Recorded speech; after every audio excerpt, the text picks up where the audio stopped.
The coronavirus pandemic is impacting all of our lives, but what will the new normal look like for those on the spectrum? Here to help answer that question is Elaine Hall, founder of the Miracle Project. Good morning, Elaine.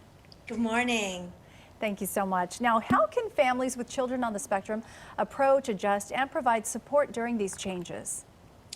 Well, the most important thing in providing support is to allow each child to express themselves in the way that they need to.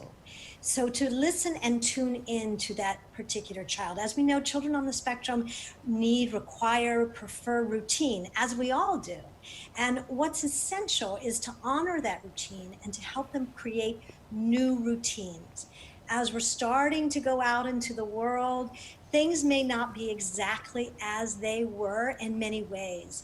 Parents need to acknowledge that for their child, assume their intelligence, assume that they understand what's going on, and provide outlets for expression so that they can actually be part of the process of re-entering into the new normal. So how has your organization, the Miracle Project, been impacted? What will the new normal look like for students in your program? For students in the Miracle Project, we have actual expressive arts, dance, music, movement classes online. We also have a hallway class where our children, teens, and young adults can express their feelings and how they are dealing with the new normal.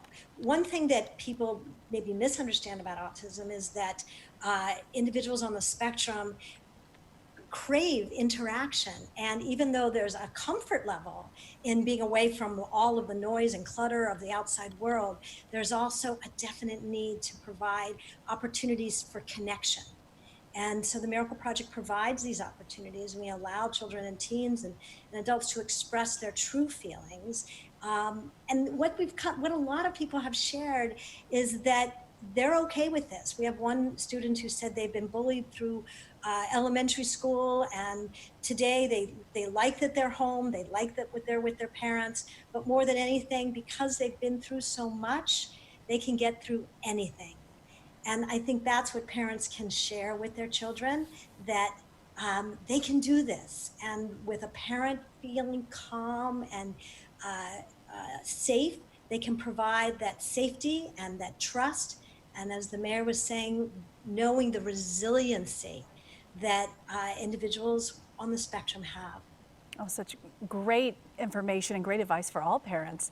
Now, are there ways that parents can communicate the dangers of COVID-19 without scaring their kids too much? And are there also coping strategies? Yes, it's really important to understand the facts and to help their children understand the facts about the virus, and yet at the same time, not to scare them. Some of our parents are concerned that their child will always be scared of the world. It's taken so long to know that the world is a safe place. And so to not scare them, but to inform them. And a lot of that is by taking cues from us, from the adult, from their parents. Some of the coping strategies we have is taking really deep, deep breaths. And I want to invite everybody right now just to take a really deep breath and fill your lungs up, and teaching our children that by filling our own lungs, we're filling ourselves with health and vitality. We also practice to have our parents practice feeling really calm themselves so that they can then reflect that calmness with their children. In terms of keeping safe in the world, we practice. I have a son on the spectrum, and he and his coaches, we practice washing our hands. We make it a routine. So we create new routines to help us feel confident, competent, and safe. Elaine, I feel better just talking to you myself. DeMarco took a deep breath as well. Those are all wonderful things that I love to do at home as well. If my son's upset, just deep breaths just really help restore you. So thank you. It was so nice to learn from you and talk to you this morning. Elaine. Thank you, Suzanne. Have a great morning. You too.